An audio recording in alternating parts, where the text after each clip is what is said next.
Suppose कि आप एक कॉलेज रन कर रहे हैं और आपको जो है यूनिवर्सिटी आपके यहाँ पे एग्जामिनेशन कंडक्ट करवाने की बात करती है, यानी कि जो सेमेस्टर एग्जामिनेशन हो रहे हैं वो आपके कॉलेज पर एग्जामिनेशन सेंटर बनाया जाएगा।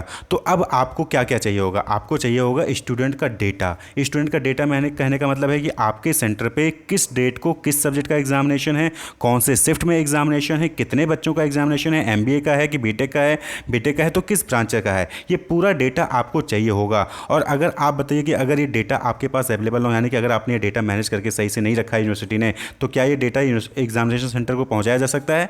नहीं पहुंचाया सकता है। और अगर ये डेटा एग्जामिनेशन सेंटर को नहीं मिलेगा तो एग्जामिनेशन सेंटर पर सीटिंग अरेंजमेंट सही से नहीं हो पाएगी, सही से नंबर ऑफ क्वांटिटी कितने क्वेश्चन पेपर मंगवाने हैं, कितने आंसर शीट्स मंगवानी है, कितने इन्विजिलेटर्स रखने हैं कि यहाँ पे जो है कैसे अरेंजमेंट करनी है, वो सारी चीज़ें क्या हो जाएंगी, कहीं ना कहीं सब चीज़ों में जो है दिक्कत आने लगेगी। तो डेटा मैनेजमेंट इतना इंपॉर्टेंट हो जाता है। अगर डेटा को सही तरीके से मैनेज नहीं किया गया तो डिसीजन मेकिंग जो है आप नहीं ले सकते हो, प्रोडक्टिविटी क्या होगी, वो जो है आपकी पुअर हो जाएगी और कहीं ना कहीं सभी चीज़ों में प्रॉब्लम्स क्रिएट होने लगते हैं। तो देखिए एग्जाम से रिलेटेड डेटा कैसे मैनेज हो रहा है। पहले क्या करती है यूनिवर्सिटी, आपको जो है एक 10 से 15 दिन का टाइम देती है कि आपको 10 से 15 दिन में सभी स्टूडेंट्स को अपना एग्जामिनेशन फॉर्म भर देना है। तो अब जो है स्टूडेंट्स 10 से 15 दिन में अपना एग्जामिनेशन फॉर्म भरते हैं। वो 15 दिन के अंदर जिन्होंने भी एग्जामिनेशन फॉर्म भरा, चाहे वो रेगुलर को चाहे कैरी ओवर का हो, वो पूरा रिकॉर्ड कहाँ जाता है? यूनिवर्सिटी के पास जाता है। अब यूनिवर्सिटी क्या करती है, उसको जो है सेग्रीगेट करती है, सेगमेंट करती है कि कितने MBA के हैं, कितने बीटेक के हैं, कितने बीफार्मा के हैं, कितने MCA के हैं, और फिर उसको एरिया वाइज भी करेगी कि कितने बनारस के हैं, कितने जो है गाजियाबाद के, कितने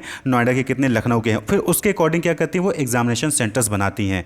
क्लियर? अब बनारस में ज़्यादा बच्चे हैं तो बनारस में 2-3 एग्जामिनेशन सेंटर बना देगी, लेकिन लखनऊ में कम बच्चे हैं तो लखनऊ के एक ही एग्जामिनेशन सेंटर बनाएगी। फिर वो पूरा रिकॉर्ड कि MBA के कितने बच्चे और कौन से सब्जेक्ट्स के, बीटेक के कितने बच्चे, कौन से स्पेशलाइजेशन के, MCA के कितने बच्चे, कौन से सब्जेक्ट्स के हैं, कौन सी डेट को है, ये पूरा रिकॉर्ड क्या करती है, फिर वो एग्जामिनेशन सेंटर को प्रोवाइड करती है। फिर एग्जामिनेशन सेंटर उस रिकॉर्ड के बेसिस पे अपने यहाँ पर सीटिंग अरेंजमेंट्स बनाती हैं कि कौन से क्लास में कितने बच्चों को बैठाना है, कौन सी डेट को किस चीज़ का एग्जामिनेशन है, कौन सा पेपर को जो है कितने पेपर मंगवाने हैं, कितने आंसर्स कॉपी मंगवाने हैं। आपने देखा होगा कि कभी कभी गलती हो जाती है कि सब्जेक्ट किसी और का, एग्जामिनेशन किसी और का होता है और आपके पास किसी और का क्वेश्चन पेपर आ जाता है, आपकी फ़ोटो मिसमैच हो जाती है। तो ये डेटा मिसमैनेजमेंट की वजह से हो जाता है। तो डेटा मैनेजमेंट इतना इंपॉर्टेंट होता है। किसी भी ऑर्गेनाइजेशन के सक्सेस होने के पीछे एक इंपॉर्टेंट फैक्टर होता है डेटा, यानी कि इंफॉर्मेशन। तो ऑर्गेनाइजेशन में बहुत सारे टाइप के डेटा होते हैं, मार्केटिंग से related data, sales data, customer से रिलेटेड डेटा, एम्प्लॉय से related data, financial data, product से रिलेटेड डेटा, कंपटीशन से रिलेटेड डेटा, मार्केट में जो इन्वायरमेंट है, जो कंपटीशन मार्केट है, या फिर गवर्नमेंट से रिलेटेड डेटा। तो डेटा को मैनेज करना बहुत ही इंपॉर्टेंट हो जाता है ऑर्गेनाइजेशन में। अगर आप डेटा को मैनेज करके नहीं रखोगे तो आपको राइट टाइम पे जो इन्फॉर्मेशन चाहिए, जो डेटा चाहिए, आपको वो चीज़ नहीं मिल पाएगी और कहीं ना कहीं आप फिर की आपकी परफॉर्मेंस, आपकी प्रोडक्टिविटी क्या होगी, पीछे हो जाएगी, कम हो जाएगी। तो जो डिफरेंट डिफरेंट रिसोर्सेज हैं डेटा के, और डेटा को मैनेज करना ही डेटा मैनेजमेंट कहलाता है। तो मैनेजमेंट का मतलब क्या होता है? To manage something. तो डेटा मैनेजमेंट यानी कि डेटा को आपको मैनेज करना है, कि यानी कि जो भी इंफॉर्मेशन के रिसोर्सेज है, जो भी डेटा के रिसोर्सेज हैं, उनको मैनेज करना, उनको डेटा को कलेक्ट करना, उसको ऑर्गेनाइज करना, उसको प्रोटेक्ट करके रखना, इसको स्टोर करके रखना, और जब भी जहाँ भी किसी भी को ज़रूरत पड़े डिसीजन मेकिंग के लिए, या फिर जिस भी इंफॉर्मेशन की जरूरत पड़े तो आसानी से अवेलेबल हो। तो that is called data management. Data management is the practice of collecting, organising, protecting and storing an organisation's data so it can be analysed for business decisions. यानी कि जो ऑर्गेनाइजेशन से रिलेटेड डेटा होता है, चाहे वो इंटरनल एनवायरनमेंट का हो, चाहे वो एक्सटर्नल डेटा हो, उसको कलेक्ट करना, ऑर्गेनाइज करना, प्रोटेक्ट करना, स्टोर करके रखना, उसको एनालाइज करना, उससे जो है बहुत सारे मैट्रिक्स को निकालना, और जिससे कि डिसीजन मेकिंग्स में जो है वो हेल्प हो सके। क्लियर?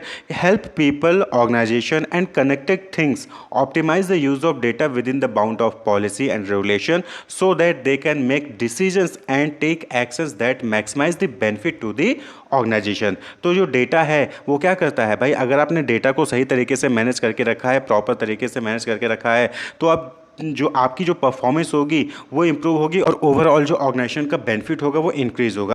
अब एग्जाम्पल के तौर पे आप अपने कॉलेज को लीजिए या फिर किसी भी कॉलेज को ले लीजिए। तो कॉलेज में क्या होता है कि स्टूडेंट से रिलेटेड कितना डेटा होता है जो कि उनको मैनेज करना होता है, कि प्रीवियस ईयर के बैच के कितने स्टूडेंट हैं, करंटली बैच में कितने स्टूडेंट हैं, कितने एससी, कितने जनरल, कितने ओबीसी हैं, कितने ऐसे स्टूडेंट जो क्लियरली पास हैं, कितने ऐसे स्टूडेंट हैं जो फर्स्ट डिवीजन से पास है, कितने ऐसे स्टूडेंट हैं जो कि बैक पेपर लगी हुई है। क्लियर? कितने स्टूडेंट ऐसे हैं जिनका जो मैक्सिमम कोर्स ईयर होता है 4 साल वो पूरा हो चुका है MBA करने का। तो बहुत सारे रिलेटेड होता है, कितने एम्प्लॉयज़ हैं, किसकी क्लास है, कितने कितने बजे किसकी क्लास है, ये सब क्या है, ये सब डेटा ही तो है। और इसको अगर आप सही से मैनेज नहीं कर पाए तो आपकी परफॉर्मेंस क्या हो जाएगी, पुअर हो जाएगी। क्लियर। तो that is managing data resources. तो ऑर्गेनाइजेशन में डेटा को मैनेज करके रखना इंपॉर्टेंट होता है उसकी परफॉर्मेंस के लिए, उसकी बेनिफिट के लिए।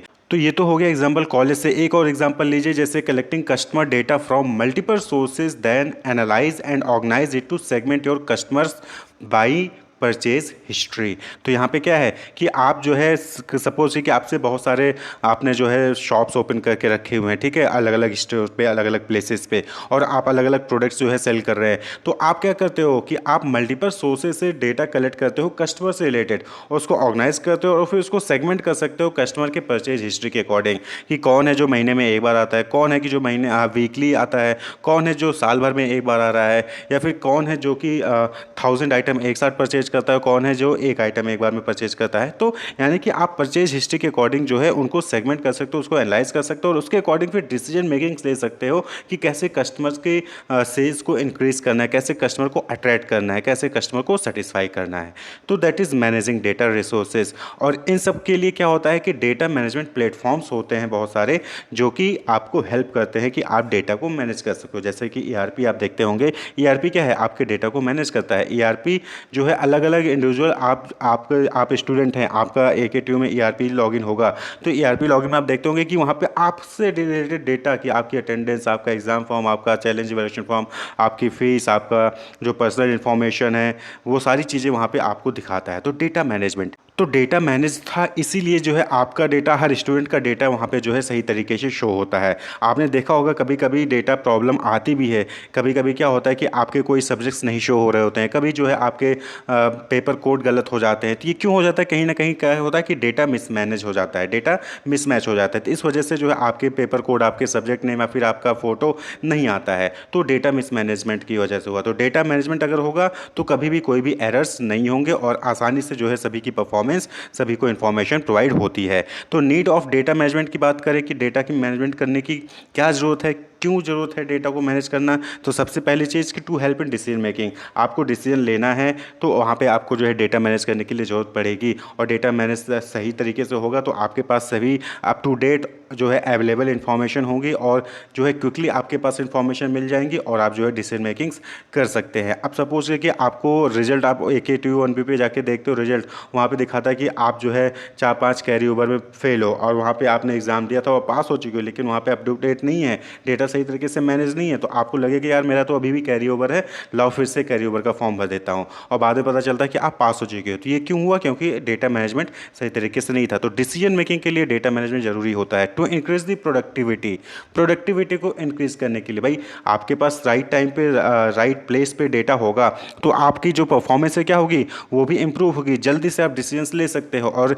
कम समय में आप जो है बहुत ज़्यादा काम कर सकते हो अगर आपके पास सही तरीके से डेटा मैनेज होगा। अब आप जो है अपने क्लासरूम में बैठे हो या फिर अपने घर पे बैठे हो, आपको जो है MIS की प्रिपरेशन करनी है, और MIS से रिलेटेड डेटा आपके पास है ही नहीं, यानी कि आप जो है सही तरीके से मैनेज करके नहीं रखा है, तो आपका तो 1 घंटे तो इसी में जाएगा कि ढूंढेंगे कि कहाँ पे कॉपी है, कहाँ पे बुक है, कहाँ पे नोट्स है। तो ये क्या है, प्रोडक्टिविटी आपकी कम हो जाती है। क्लियर। तो डेटा को सही तरीके से मैनेज करके रखेंगे तो आपकी प्रोडक्टिविटी इंक्रीज होगी। With reliable up to date data companies can respond more efficiently to market changes and customer needs, यानी कि जब डेटा सही तरीके से मैनेज करके रखेंगे तो ज़्यादा एफिशिएंटली जो भी मार्केट में चेंज होगा, जो भी कस्टमर की नीड होगी, उसको रिस्पॉन्ड कर सकते हैं आप। To minimise the potential errors, यानी कि डेटा अगर आपने सही तरीके से मैनेज कर रखा है तो जो भी एरर्स होते हैं वो आप मिनिमाइज कर सकते हैं। जैसा कि हमने पहले ही बताया कि ERP पे क्या होता है कि कभी कभी आपके सब्जेक्ट कोड गलत हो जाते हैं, सब्जेक्ट शो नहीं हो रहे होते हैं, तो ये क्या है, ये एरर्स है। अगर डेटा को सही तरीके से मैनेज किया जाए तो ये एरर्स नहीं हो सकते हैं।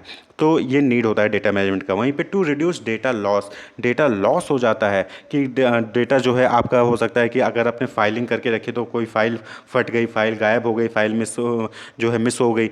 तो इस केस में ये चीज़ें ना हो, डेटा लॉस ना हो, तो वहाँ पे आपको डेटा मैनेजमेंट करने की ज़रूरत होती है। To make data easily available, यानी कि डेटा आसानी से जब भी चाहिए, जहाँ पे भी चाहिए आपको मिल सके, तो डेटा मैनेजमेंट करने की जरूरत पड़ती है। And last but not least that is to reduce cost, यानी कि अगर आप डेटा को सही तरीके से मैनेज करके रखेंगे, आपके पास जो है डेटा रहेगा तो आपकी कॉस्ट जो है रिड्यूस होगी कहीं ना कहीं। एक सिंपल सा एग्जांपल लीजिए कि सपोज करिए कि आपने जो है आपने बुक्स परचेज कर ली थी, आपने नोट्स परचेज कर लिए थे, लेकिन आपने डेटा को यानी कि उसको सही तरीके से मैनेज नहीं किया और आपसे मिसप्लेस हो जाता है, बुक गायब हो जाती है, कॉपी गायब हो जाती है। तो अब आप क्या करोगे? अब आप दोबारा से जाओगे, नई बुक परचेज करोगे, या फिर आप जो है बैठ के पूरा नोट्स बनाओगे। तो यहाँ पे टाइम भी कंज्यूम हुआ और साथ ही साथ आपका जो है यहाँ पे अगर आप नई बुक परचेज करते हो तो आपको कॉस्ट एक्स्ट्रा लग जाती है। तो इस केस में क्या होता है कि अगर आप डेटा मैनेज सही तरीके से रखोगे तो आपकी कॉस्ट भी क्या होगी? डिक्रीज होगी, कॉस्ट यहाँ पे ज़्यादा नहीं आएगी। Clear? Wish you all the best, keep watching.